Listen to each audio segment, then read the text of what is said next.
दोस्तों, स्वागत है आपके YouTube चैनल श्री राम दूत में। सज्जनों, हमारे मनस पटल पर प्रश्नों का श्रृंगार होना स्वाभाविक है और इन भिन्न भिन्न प्रश्नों की श्रृंखला के अंदर एक आध्यात्मिक प्रश्न भगवान श्री कृष्ण के संबंध में अक्सर आपके हृदय में उठता होगा कि श्री कृष्ण अपने राज मुकुट पर मोर का पंख क्यों लगाते हैं। जानकारों से पता करने पर एक पक्ष सामने निकल करके आया कि श्री कृष्ण योगेंद्र हैं, महायोगी हैं, ब्रह्मचर्या का पालन करने वाले हैं और राज मुकुट पर मोर पंख इसलिए लगाते हैं क्योंकि मोर आजीवन ब्रह्मचारी रहता है, ब्रह्मचर्या का पालन करता है। और मोर जिस वक्त अपनी आंखों से अश्रु बहाता है तो मोरनी उन अश्रुओं को अपनी चोंच से अपने भीतर धारण करती है और उसी से वह गर्भवती होती है।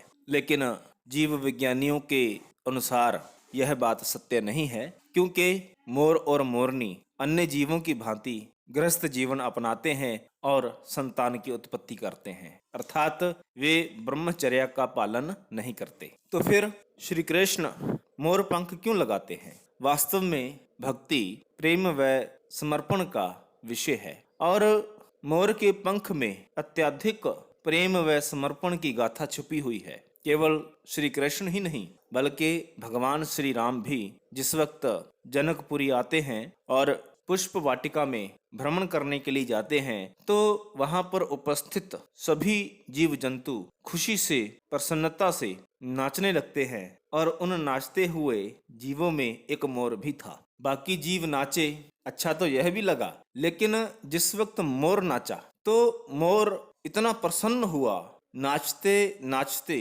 अपने तन की सुध बुध ऐसे खो बैठा, अपने पंखों को इतना बिखेर के मस्त हुआ कि उसको पता ही नहीं चला कि इस नाचने के दौरान उसके पंख झड़े जा रहे हैं। श्री राम ने देखा कि यह नाचना, मोर का यूं मस्त हो जाना, मेरे प्रति अथाह प्रेम का भाव रखना और अपने जीवन की सबसे श्रेष्ठ वह अमोलक संपत्ति अर्थात उसके पंख उसी को झाड़ देना, तो भला इससे श्रेष्ठ समर्पण का प्रदर्शन और कहाँ मिलेगा। और वहीं पर श्री राम जब अपना श्री लक्ष्मण जी के माध्यम से श्रृंगार करवाते हैं तो उस मोर का पंख उठाकर अपने मुकुट पे लगा लेते हैं और इसी भाव को जीवंत रखते हुए भगवान कृष्ण भी अपने राज मुकुट पर मोर का पंख लगाते हैं। हालांकि संस्कृत में मोर को मयूर बोलते हैं और मयूर कब मोर बन गया, मोर का अर्थ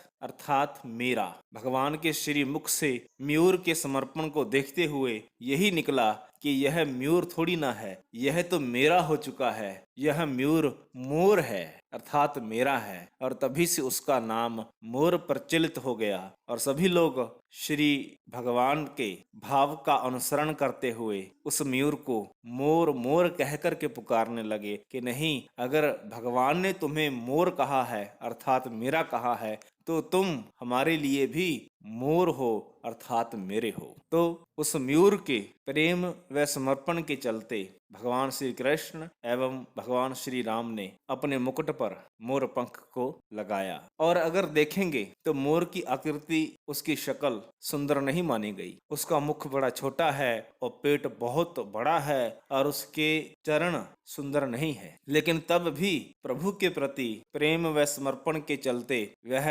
मोर प्रभु के मुकुट का श्रृंगार बन गया। यह समझाता है कि हमारी जाति, कुल, विद्वता, धन संपदा, सांसारिक वैभव कुछ भी मायने नहीं रखता, बशर्ते कि हमारे भीतर प्रभु के प्रति समर्पण हो, प्रेम हो। फिर देखिए वह तो ऐसा है कि अपना सिंहासन त्याग कर एक गरीब ब्राह्मण सुदामा जी को बिठाकर उनके चरण प्रक्षालन करके उसको धारण करते हैं। प्रभु जिन्होंने एक ही पग में पूरे भूलोक को नाप दिया, क्या वे छोटी सी गंगा को नहीं नाप सकते थे? लेकिन केवट के प्रेम के आगे प्रभु केवट के वशीभूत हो जाते हैं और उसके इशारों पर नाचते हैं। शबरी का प्रेम देखिए, आज हम श्रेष्ठ से श्रेष्ठ पकवान भगवान को अर्पित करते हैं, लेकिन भगवान उसे स्वीकार करते दिखाई नहीं प्रतीत होते। लेकिन भगवान के समक्ष बैठकर उनके सामने बेरों को जूठा करके खिलाना और भगवान तब भी उसको खाना, सज्जनों, यह प्रेम व समर्पण की तो मिसाल है।